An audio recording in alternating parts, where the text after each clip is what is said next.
कि हम जिस हालात में रहते हैं उस हालात को, उस वातावरण को ऐसा अच्छा पवित्र बनाएं कि जिसके कारण हमारे दिल को सुख और शांति मिले। जहाँ सुख नहीं है, जहाँ शांति नहीं है, जहाँ कुमति है, जहाँ दुख है, जहाँ लड़ाई झगड़े हैं, जहाँ आपसी तकरार है, ईर्ष्या है, निंदा है, वहाँ आप कभी भी भक्ति के रास्ते पर नहीं चल पाओगे। जिन घरों में प्यार प्रेम नहीं है, रामायण में आया है कि जहाँ सुमति वहाँ सुख नाना, जहाँ कुमति वहाँ दुख विदाना। जहाँ सुमति है, सुमति क्या है?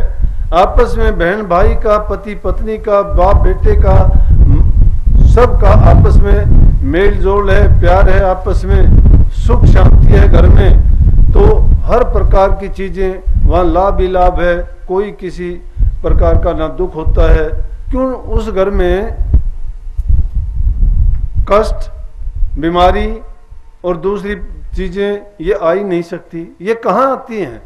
ये तो जब आती हैं जब कुमति आ जाती है घर में, जब बुरे विचार आ जाते हैं, एक दूसरे का विश्वास नहीं रहता, आपस में ईर्ष्या हो जाती है, प्यार प्रेम नहीं रहता, कोई किसी पर विश्वास करता ही नहीं है, बाप बेटे पे नहीं करता है, माँ बहू पर नहीं करती है। अब घरों में अशांति का कारण यही है। अब घर का मुखिया जब घर के दूसरे आदमी ठीक नहीं रहते हैं तो वो भी विचलित हो जाता है। एक छोटी सी बात है घरों में रहने वाली, हम सामाजिक प्राणी हैं, हमारे समाज में ये आम बात है कि जब घर से बेटी विदा हो जाती है, वो दूसरे घर में जाती है, उस घर की पत्नी होती है। ये बात कहने से पहले मैं एक बात बताऊं कि कई लोगों को एक ख्याल होता है, मैंने कहते हुए सुना है कई लोगों से। क्या कहते हैं? बोले कि सत्संग किसी और की बात थी, कल बताने लगा, कहने लगा कि ये चेतावनी का सत्संग किया उसने, किसी दूसरे की बात मेरे सामने कहने लग रहा था कल। बोला तो कि ब्रह्म का और पार ब्रह्म का सत्संग नहीं किया। ब्रह्म और पार ब्रह्म रहते कहाँ पे हैं? ब्रह्म और पार ब्रह्म को तुम पाओगे कैसे?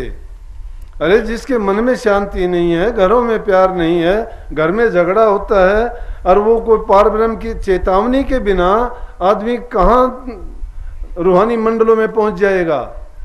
चेतावनी जब तक जीव को चेताया नहीं जाता, सोए हुए को जगाया नहीं जाता, भटके हुए को रास्ते पे लाया नहीं जाता, वो कौन से ब्रह्म को जानेगा?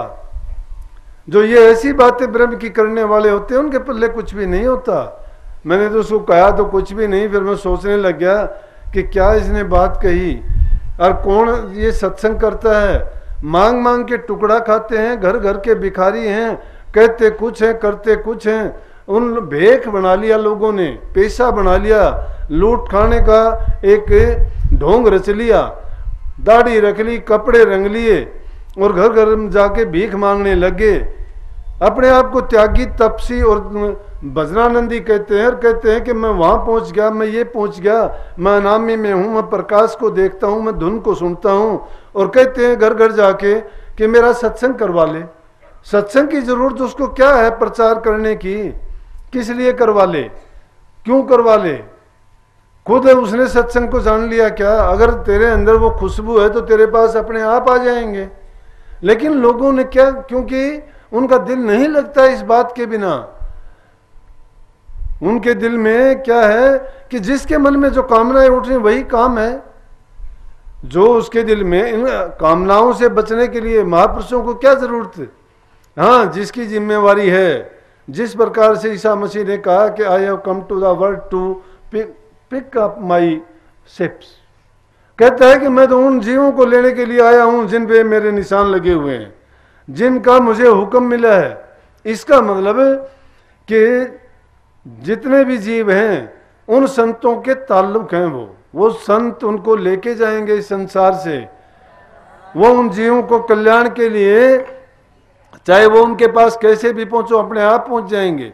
और जो इस तरह से घर घर में ढिंडोरा पीटना शुरू कर देते हैं, कोई तारा लेके, कोई हारमोनियम लेके बजाना गाना, उनका थोड़े दिन में परिणाम दूसरा ही निकल आता है। तुम देखोगे वो अपनी जेब में भरते हैं या अपने बच्चों का लालन पालन करते हैं, तो उनमें संत मत या सत्संग की बात कौन सी है? वो तो फिर मांगने खाने का एक जरिया है।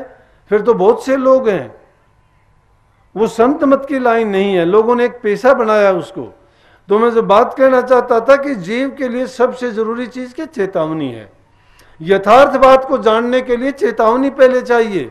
अरे एक आदमी शराब पीता है, मांस मच्छी खाता है, चोरी निंदा करता है, दूसरे और बुराइयों में फंसा हुआ है, उन बुराइयों से निजात पाई नहीं है, और उसको जाके हम कह दें कि आजा तेरे को मैं अनामी का भेद बताऊंगा, ये तेरे को पार ब्रह्म के लक्षण समझाऊंगा, तेरे को शब्द और धुन की बातें मैं बताऊंगा जिससे तेरा कल्याण हो जाएगा। क्या कल्याण हो जाएगा उसका? कैसे समझ लेगा वो? अरे बिना कोई स्कूल में जाए, कभी उसने मास्टर की डिग्री ले ली क्या किसी ने? बिना पहली पेड़ी पे चढ़े कोई छत के ऊपर जाके खड़ा हो गया क्या? दर्जे वाइज चढ़ा जा सकता है, सीढ़ी दर सीढ़ी ऊपर जाएगा। अगर ऊंचाइयों को छूना चाहते हो तो जरूरी है, और उनमें सबसे जरूरी चीज है कि घर का प्यार, प्रेम और शांति। जिन घरों में प्यार नहीं है, शांति नहीं है, आपस में मेलजोल नहीं है, और उसका कारण है, वो क्यों नहीं है शांति? कि शिक्षा की कमी है। अब सत्संग, ऐसे कितने लोग मेरे पास आते हैं सत्संग सुनने, तो अगर गौर से कोई सत्संग सुनता है, चित्त दे के सुनता है, उस पर अमल करता है, तो मैं दावे के साथ कहता हूं कितने जीवन बदल गए। कितने लोगों ने मुझे कहा कि आपका सत्संग सुन के मैं तो धन्य हो गया। अगर एक भी आदमी ये बात आके कह देता है तो कितने करोड़ों पापों से बच जाते हैं। एक जीव कितने अन्याय और कितने पाप कर सकता है, इसका अंदाजा नहीं है। लेकिन बात क्या है, हम घरों में रहते हैं, इन माताओं के कारण ये सारी सृष्टि की रचना रचने वाली माता है, इन्होंने सबको पैदा किया है। यही अगर अच्छी शिक्षा, अच्छे संस्कार बच्चों में, परिवार में दें तो घर स्वर्ग के समान बन जाता है। लेकिन ये अगर थोड़ा सा भी इनकी दृष्टि दूसरी हुई तो घर बर्बाद हो जाते हैं। इसलिए सब कुछ आप पर ज्यादा निर्भर करता है। आदमी का तो ये है कि वो घर में मुख्य माना जाता है, काम धंधा करता है, परिवार का पालन पोषण। आज तो वो जमाना नहीं रहा, फिर भी मुख्यतः घर के मुखिया का ही ये जिम्मेवारी मानी जाती है कि उनका वो खान पान का, रहन सहन का, घर मकान का, सब चीजों का प्रबंध करेगा। लेकिन माताओं का फर्ज है कि घरों में प्यार, प्रेम, शांति, सबको हंसी खुशी से रखना, अच्छे संस्कार देना।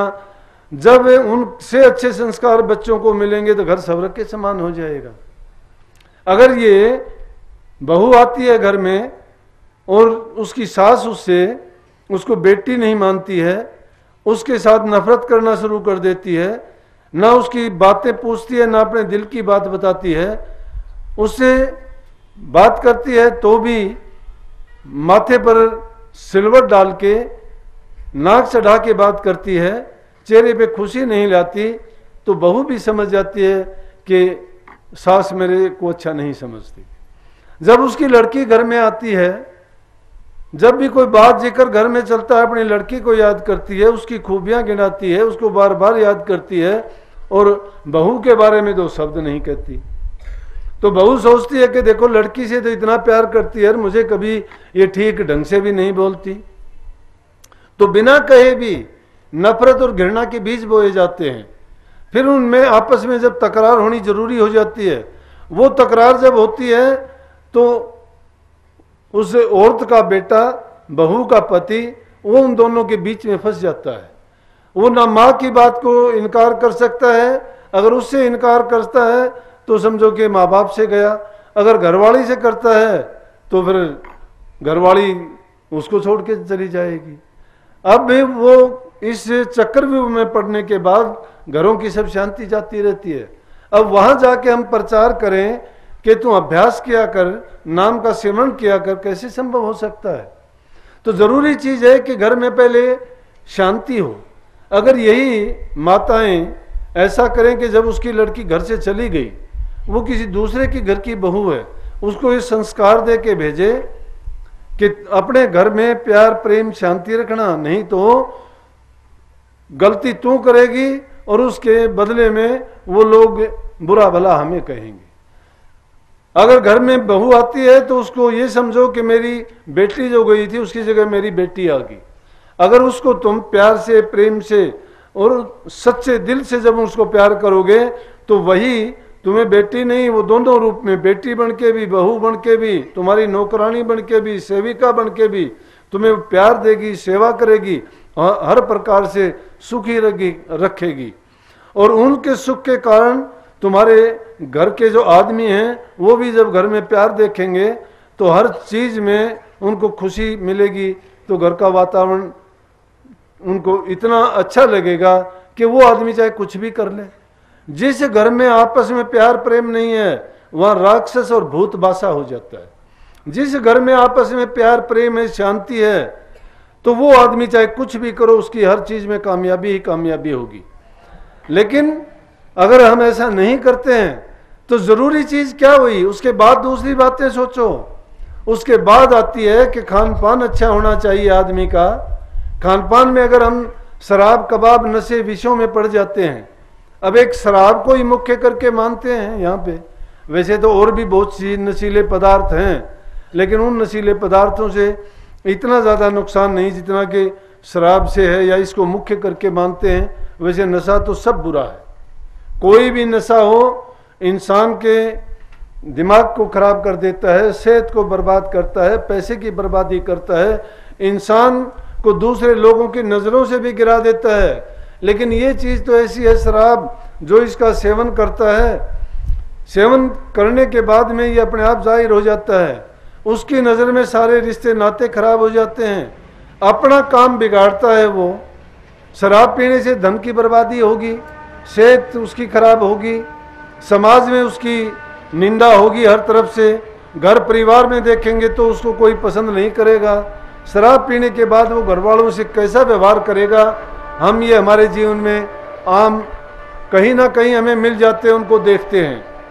वो चाहे कितनी भी अच्छी बातें बताता है, कितनी भी चाहे वो गुड बात करे, लेकिन कहेंगे उसकी बात में कोई तत्व नहीं है, कोई उसकी बात मानने के लिए तैयार नहीं होगा, कोई उसकी बात का विश्वास नहीं करेगा। तो उनके घरों में प्यार प्रेम और शांति कहाँ रहेगी। ये रोजाना की बातें हैं, कितनी लड़कियां मेरे पास आती हैं, रोती हैं बेचारी, और वो कहती हैं कि मुझे घर से निकाल दिया, बच्चों को भी घर से निकाल दिया, जमीन थी वो बेच दी, शराब पीता है, गालियां देता है, कभी पिट के आता है, कभी गंदी नालियों में से उसको उठा के लेके आते हैं, पता नहीं कितने दिन जिएगा, सब बर्बादी कर देता है इंसान। क्या मिला? अगर इन चीज़ों को नहीं बताया गया, इन बुराइयों से नहीं छुटाया गया, तो क्या काम आएंगी ब्रह्म की बातें, क्या काम आएंगी आपको ये वो जो रूहानी मंजिलों की बात। किस शब्द को आप पहचानोगे और किस चीज़ का ध्यान करोगे। जब इंसान के दिल में दर्द होता है, उसको तुम कितना पढ़ाओ, उसके लिए वो पढ़ाना, सिखाना, लिखाना, शिक्षा और ये प्रचार और उपदेश सब का सब उसके लिए बेकार साबित होता है। क्यों होता है? कि जो जिसके दिल में भावना होती है, दिक्कत होती है, उसका मन उसी में लगा रहता है। लेकिन है भावनाओं पर, अपनी भावनाओं को अगर हम अच्छी बना लेते हैं, सही बना लेते हैं, तो उसी से सच्ची भक्ति भी वही है। जब हमारे दिल में ये बात बैठ जाती है, उसी का चिंतन होता है, उसी का सुमरण होता है, उसी की याद होती है। नाम है क्या? अभ्यास है क्या? अभ्यास है क्या? अगर आप कहते हो कि भाई मैं तो अच्छा भला चंगा हूँ, शराब नहीं पीता, मांस मछली अंडे नहीं खाता, किसी का बुरा नहीं करता, चोरी नहीं करता, निंदा बुराई नहीं करता, मुझे सत्संग में जाने की जरूरत क्या है? सत्संग में क्या बताते हैं? यही तो बताते हैं। सत्संग में ये चीज़ बताते हैं, वो चीज़ें मैं करता ही नहीं हूँ, फिर मुझे सत्संग से क्या लाभ होगा, क्यों जाऊँ मैं? लेकिन ये नहीं सोचते कि सत्संग में जाने के बाद इससे ये तो बात अच्छी है कि जो इन चीज़ों में नहीं पड़ा है या इन चीज़ों से बचा हुआ है, लेकिन सत्संग का जो खास महत्व है वो अभी समझ में नहीं आया। अरे घर में अगर तुमने घर अच्छा मकान बना लिया, चाहे महल बना लिया, कितने अच्छे उसके फर्श बनवाए, कितने रंग रोगन उसकी दीवारें लगवाई, क्या उसमें झाड़ू नहीं निकालते क्या? अरे झाड़ू जब तक नहीं निकालोगे तब तक उसमें गंदगी जमा हो जाएगी और उसकी जो चमक है, जो सुंदरता है, वो नहीं रहेगी। सत्संग ऐसी चीज है कि जीव के मन पर पड़ने वाली चीज़ों की रोजाना जो ये पुनरावृत्ति होती है, जो उपदेश की ठोक लगती है उन पर, वो क्या करती है कि उन चीज़ों को उड़ा देती है, बहा देती है। हमें अपना स्वभाव कैसा है, जैसे कि कबीर साहब ने कहा कि भाई ऐसा स्वभाव हमें रखना चाहिए जैसे सूप स्वभाव। सूप का कैसा, छाछ को कहते हैं कि वो सार सार को तो गह लेता है, थोथे को उड़ा देता है आगे। अगर हमें जहां भी कहीं भी अच्छी चीजें मिलती हैं उस सार को तो ग्रहण करना चाहिए और बुरी चीजों को छोड़ देना चाहिए। लेकिन कहाँ, जब हमारा ये भाव होगा ग्रहण करने का तभी ग्रहण करेंगे। अगर हमारा भाव बना रहता है, चाहे हम सत्संग में भी नहीं जाएंगे तो भी, अगर हमने विचार किया है तो भी हमारी ये याद बनी रहेगी कि मैं ये नहीं कर पाया, ये नहीं कर पाया, तो ये मत सोचो कि मैंने नहीं किया, इसका मतलब है तुम करते रहे हो। सो मान लिया अभ्यास करते हो नाम का, सुमन करते हो, मेडिटेशन या ध्यान में आप बैठते हो, मन को एकाग्र करने की कोशिश करते हो, अंदर में जब जाके ठहरते हो, चित्त की वृत्तियों को एकाग्र करने में आपको टाइम लगता है, लेकिन किस चीज से एकाग्र होती है वो? ख्याल से। ख्याल किस में लगाते हो? सतगुरु में। सतगुरु ने हमें वो भेद दिया है, वो रास्ता बताया है, और उन्हीं के बताए अनुसार हम अपने ख्यालात को एक बिंदु पर कायम करते हैं, मन को एकाग्र करते हैं। जब तक वो एकाग्रता नहीं होती, हमें अंदर में भी ना तो रस आता है, ना ही हमें प्रकाश दिखाई देता है, और ना ही कोई शब्द धुन सुनाई देती है।